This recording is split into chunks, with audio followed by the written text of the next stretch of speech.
The Nigerian government last week announced that it will sanction the British Broadcasting Corporation, BBC, and Daily Trust for airing documentaries about banditry and terrorism in Nigeria.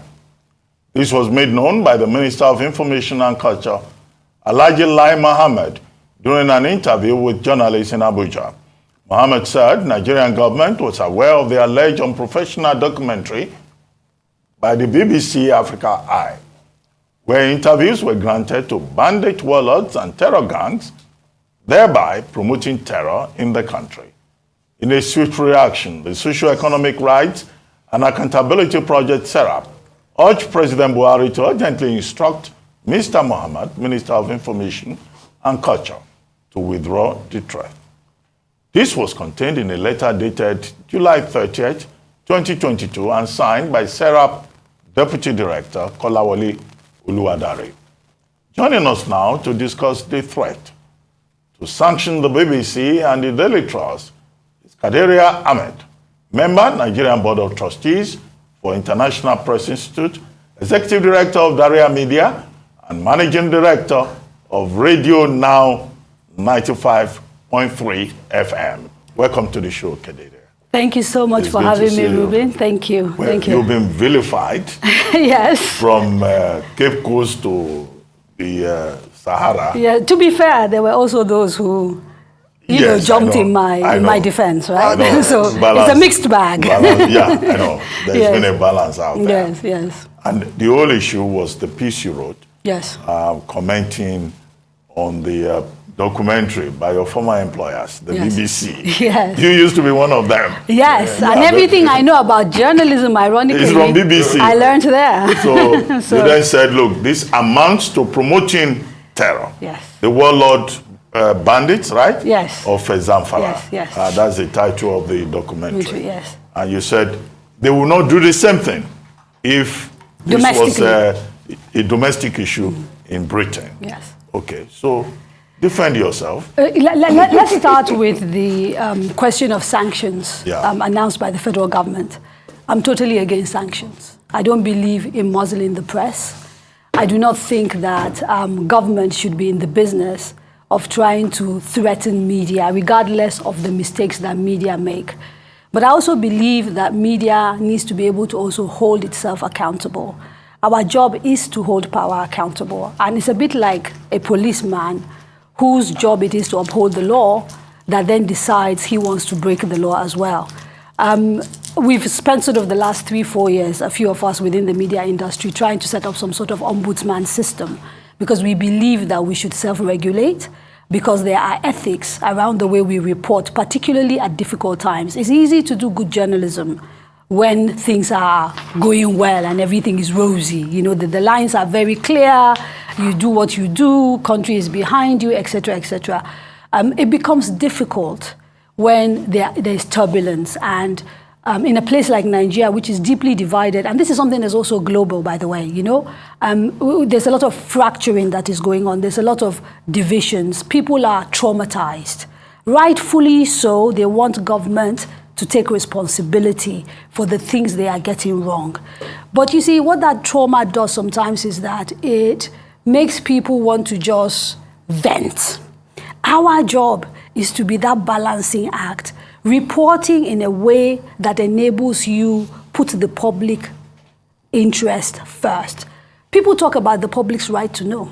There's another rule of journalism that very few people talk about, which is not to cause harm. If you go and check the International Professional Society of Journalists guidelines, that's the second rule after the public right to know. Your reporting should not cause further public damage. In the case of this particular documentary, it wasn't all of the documentary I was criticizing. I was criticizing specifically the elements in which you saw terrorists who are still at large, who are basically not sorry so they're not repentant, being given airtime on an international platform. So this is not social media, you know what I mean? This is a reputable platform that gives credibility to people. And you have them saying things like, I only kill, I don't kidnap. I collected 60 million in order to kidnap schoolgirls. They're walking free. The questions that the BBC should have asked itself is, what exactly was it that they were intending to inform people about when they gave that platform? How else could they have told that story without giving that platform to these people? And I think there are many ways. I'm from Zamfara, so I happen to know the conflict slightly better than other people. But even if they decide last that these people need to be heard, why not put them in a silhouette? Why not darken their faces?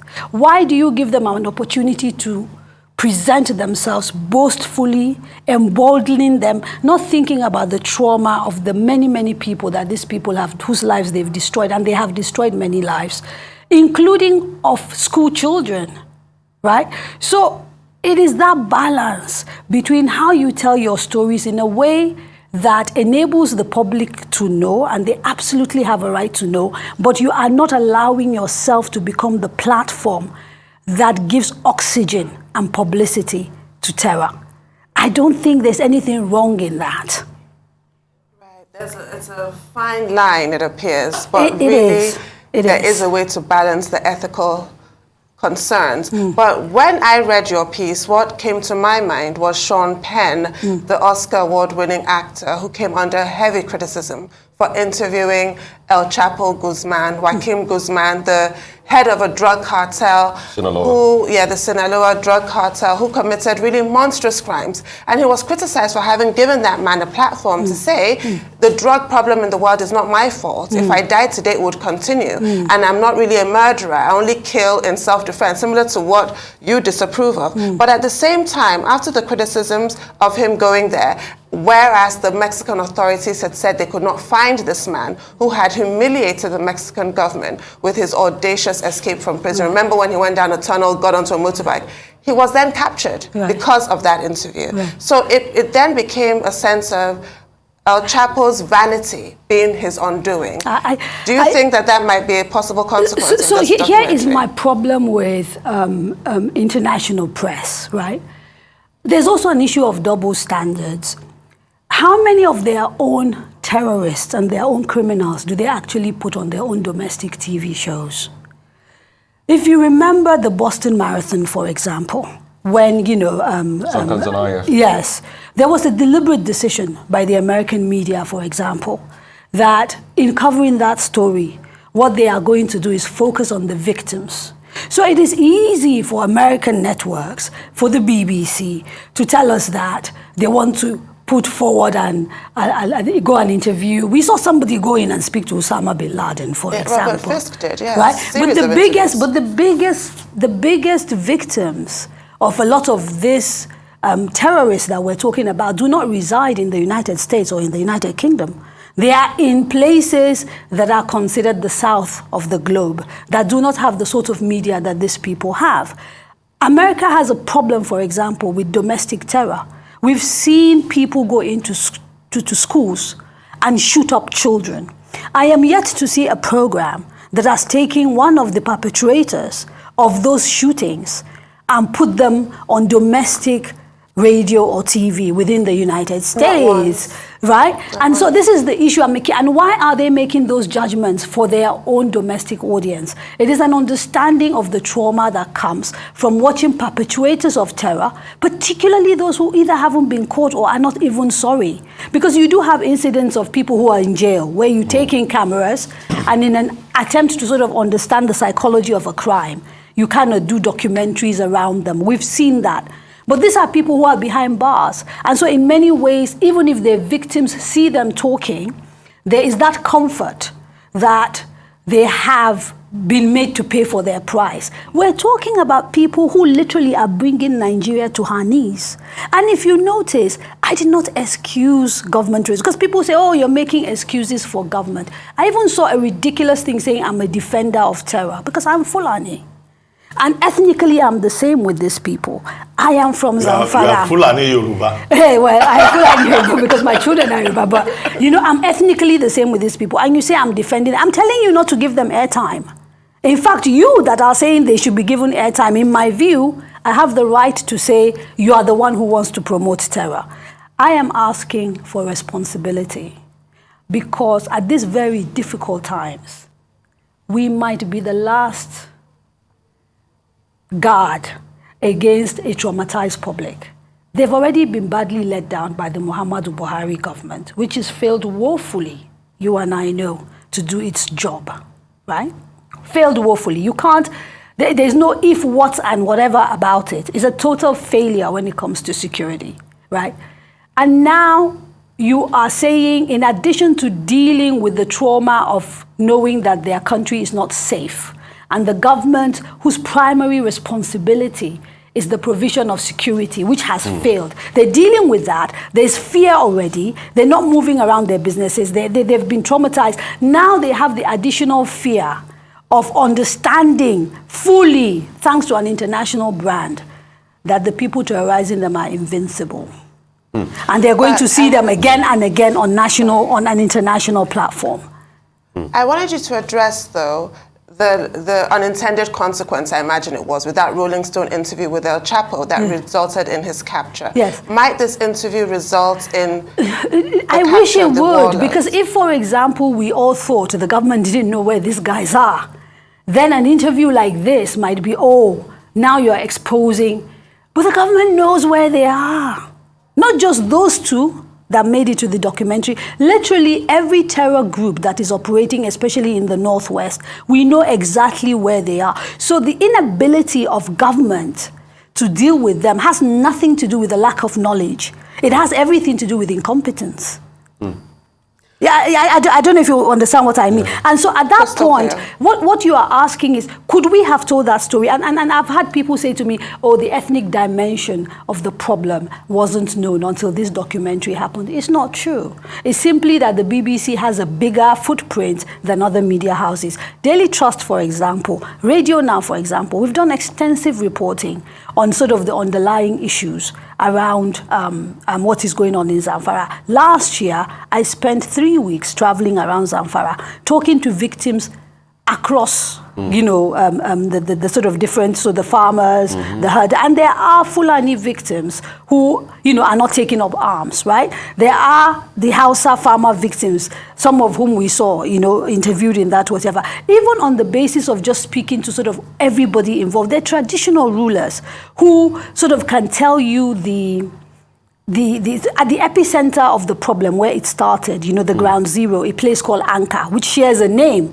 with the Nigerian reporter that this. I sat down with the emir of Anka, who gave me the genesis in an interview, a full interview, and I've decided I'm going to reissue that interview, who told me about the sort of starting point of that problem and whatever. So what I'm saying is, you could have done the same thing without putting those people fully on display. And if genuinely the editorial judgment was that they needed to be heard, can you present them in such a way that doesn't glamorizes them, that doesn't make them seem invincible, that doesn't allow them to boast and brag? That is all I'm saying. And I think as journalists, we all know that it's not an easy call. And I'm not suggesting it is easy. But I'm saying the sort of care they take when they do this sort of stories domestically, they have a responsibility to take the same care. And I took the trouble to run through some of their more problematic programs in Nigeria. And listen, I want this to be clearly understood. I'm a big fan of the BBC, right? Everything I know about journalism, I learned at the BBC, including the ability to stand up and speak out when you think things are being done wrong, to not have the fear and not want to be just popular. So my issue is this specific program, BBC Africa Eye, because it also has a pattern, like I said in that article. Time and time again, we've seen them play around with the ethics, have dubious editorial judgment in terms of the way they do stories in Nigeria. Yeah. And I have no apology for saying that. Yeah. A very valid point you made, So can we say it is that air of media colonialism that is happening with the BBC? And I'm also going to use this as a platform to bring up another case of even the way the journalist are sourced to do that story. Because the journalist in that story was contracted, and he said he too was a victim. His family had been hurt as a result of the activity of the bandits. And it goes to another story of a journalist that did the same story for BBC African Eye against the popular Abuja radio presenter. And I personally know that story because the man was left in the dark with all his death threats and all of that. He's written to the BBC. I can tell you that for a fact because I was part of the media people behind the scenes who had to rally behind. His name is Peter Nkanga. Yeah, Peter Nkanga. Right? Yeah. And when Peter did the story, Peter or Yusuf? No, Peter Nkanga. I'm talking about the BBC Eye story that Rufai is referencing. He did a story that was basically a look at a popular, Abuja-based TV host. Brekete family. Yeah, Brekete family, who is, bigger than life because of the amazing work he's done. But like a lot of people who sort of tend to have power, sometimes, things go wrong. But it wasn't only that, it was also the way once Peter did that story, he was denied the ability to take part in its editing. He claims, and I don't know this for a fact, but this is his claim. He claims that the editing of that documentary was, heavily tilted for sensationalism. When it came out, he got into trouble. I saw the threats to his life, the threats to his family, and the BBC, which should have a duty of care towards him, abandoned him. We rallied around, raised money, managed to take his family out of his home in Abuja and put them in safekeeping. He is still on the run as we talk. His family has had to leave Nigeria. They are in an African country because the threats continue. And the BBC has refused to do anything about him. So when I called out Africa Eye, it's because I saw a pattern as well. It wasn't just this one story. This was one story too many for me. Partly, people say I'm emotional about it because it's Zamfara. I don't know if you remember in 2019, when I took to the streets and went to Villa and called out President Buhari on the failure around security. I also talked about a lack of coverage, that there was a media silence around the problems in Zamfara, and I wanted people to be covering it. So I'll be the last person to say don't cover. I've actually advocated actively for shining a light on the problems in Zamfara, right? Okay. Why would I now say don't? Yeah. And I also wanted to make a point. You said in the case of the Boston Marathon incident, Zankan Zanayev, the media said, okay, we're going to focus on the victims because the government had that relationship with them.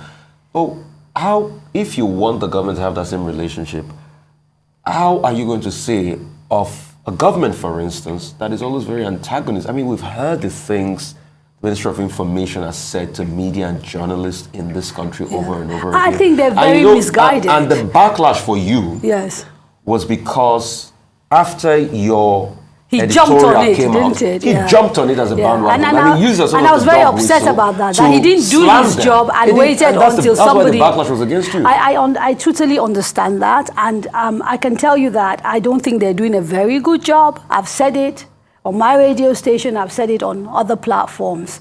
And even as we talk now, I think Nigerians ought to tell their politicians that it is time to have a bipartisan approach to insecurity, because it is something that's going to consume us. Even now, as it is consuming us, it's not asking who is PDP and who is APC. And this continuous politicization of insecurity, for me, it portends a serious danger to Nigeria. The grandstanding doesn't make sense to me, because we're dealing with an existential threat, something that could actually wreck us. I am not too sure we will get to elections, which is what people are holding on to and saying, if we get there, maybe the new people coming in. What happens between now and elections? It's a long period. So our politicians need to become a little bit more aware and focus on, even if it's behind the scenes. I'm not even sure we want to be seeing them on the pages of TV, walking out and no, please go behind the scenes. Sit down and reach a bipartisan agreement about how you are going to deal with the crisis that Nigeria is facing. We've never had it so bad. And if they are not careful under their watch, we're losing this country. APC, PDP, all of them. So go behind the scenes. It may well be it's a question of persuading the president. I don't know, he's not been well. Okay. Maybe he can go on sick leave for an extended period and allow somebody else, to have a go. Because by his own admission, even today, he said something like, no country on its own can defeat terrorism. What I'm hearing is, I'm not too sure that there's anything more I can do. That's what I hear when I hear that, right? So maybe it's time to look at other options that do not, necessarily include, I'm interested in solutions. So I'm not necessarily interested in scoring political points between two political parties. I don't care. I'm not necessarily interested in embarrassing anybody. Find a way that persuades people to do the right thing. Okay, two quick things, Kadaria. One may sound theoretical. Many years back, communication scholars in Africa, even at the University of Lagos, Professor Okubo, Professor Guaja, Professor Uneli, they all theorized that there's a crisis in terms of the communication balance in the world. Yes. An imbalance in the world information order, global information order. Yes. And the recommendation by many of these scholars who wrote on the subject is that Africa needs to tell more of its own stories and take charge of the narrative. Do you think that is that same challenge that we're facing here? Because you refer to stories that you have done, that others have done, but in terms of the balance in the global information order, Africa is still far behind. What do we do? The second issue, you talked about sanctions. You started with that. Can the Ministry of Information in Nigeria, Lai Mohammed, sanction the BBC? BBC is regulated by Ofcom, not by the NBC in Nigeria. How can Lai Mohammed possibly sanction? I think, look, the option he has, if he genuinely feels aggrieved, is to do what the public would do in the UK, which is to sort of send a report to Ofcom. But like I said, I don't believe in sanctions. I think overall, on the balance between having a media that is absolutely free and having one that is muscled, it serves the public better if you don't have any sort of regulation. But there's definitely a need for us to self-regulate, which is why I feel strongly and I come out sometimes from time to time and I talk about these things, right? Because we need to self-regulate. Everywhere in the world, there is self-regulation. In South Africa, the media self-regulates. So we should self-regulate because we do have a constitutional duty that is pertinent, that is important, that is significant. And we have a responsibility to Nigerians to do this job and do it well, right? Now, on the issue of the balance of power, look, Ruben, on the balance of everything, the South is still very much, whether it's the economy, whether it's, we are failing our people. You saw the story of the Italian disabled, man, the Nigerian man that was killed on the streets of Italy. And people's reaction was to film it. There's a general refusal to accept we're human. We're dehumanized internationally. But there's a part of us that has to take responsibility for that treatment. We've refused to fix our homes. We really shouldn't have people running to go to other places because life here is hell. Because we have everything it takes to build communities. Why are we not doing it? And so that whole thing about the balance of power is in everything. Is in the economy, is in trade, is in everything that we do. It's not just media. So the issues that we have within the continent, and I've said it, I've advocated that I think it's time for a new Pan-African movement. This issue of insecurity, for example, think about it. When President Buhari goes to do security meetings, he's sitting down with ministers of, for example, defense and military people in Chad and whatever. Where are the ministers of environment? Where are the ministers of education? These are all the vulnerabilities that feed into insecurity. Why do we not have a Pan-African policy around insecurity? The arms we're getting, Central African Republic, down from Libya, right? The problems in Mali. Why are we trying to deal with this issue in isolation from each other?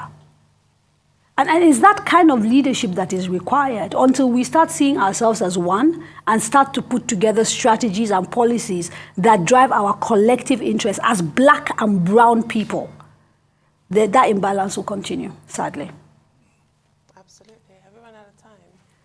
No, please go ahead. Yeah. You talked about the issue of the victims of terror being traumatized, watching their attackers lionized by that media spotlight. But let's talk about the other effects that watching such a documentary could have. Everybody watching it would be afraid. Some people watching it, especially that part where that man said the way Fulanis have been treated in Nigeria. Some people watching it might think, oh, your anger is misguided. Some people might think, oh, he has a point. Let's talk about how this documentary might inadvertently radicalize other people. It's not just the radicalization, it's also a recruitment tool, right? In the days that the documentary has come out, and I'm not saying you can sort of make a direct correlation, but we've seen a bus abducted in the middle of the south, I think the road between Port Harcourt and Imo or something like that, where they've now kidnapped everybody and taken them into the bush. Nollywood actors, you know, coming back from a set have been taken. So suddenly, even those who didn't know realized that, a country that has a 30% plus unemployment rate, you're telling young people, they're seeing a young man saying, I collected 60 million and I'm still walking around and nothing has happened to me. That doesn't mean that primarily the responsibility and the fault doesn't lie with the government. It does. But who is sort of spreading that knowledge across the rest of Nigeria and putting ideas in the hands of young people who don't have work and who may be inclined because they're desperate and they're poor? And you know what Baldwin said about, you know, the desperation of poverty, right? So, but incidentally, it's his birthday. Yeah, 1924. Yes. You know, so there's nothing that we're talking about that other people haven't seen and talked about. There's been extensive studies on how the media can feed terror if it is not careful. I'm just saying. As happened in Rwanda. Yes. As happened in Ondo State. We need to be careful and think really hard about the way we cover terror. I am not saying don't cover the crime. I'm saying do not give publicity to the perpetrators of the crime. There's a difference. Well, thank you very much, Kadaria Ahmed. Great pleasure. Thank you so much for having me. A big media figure like you. It's a treat. What a treat. All of you. Thank you so much for having me. Thank you. Thank you.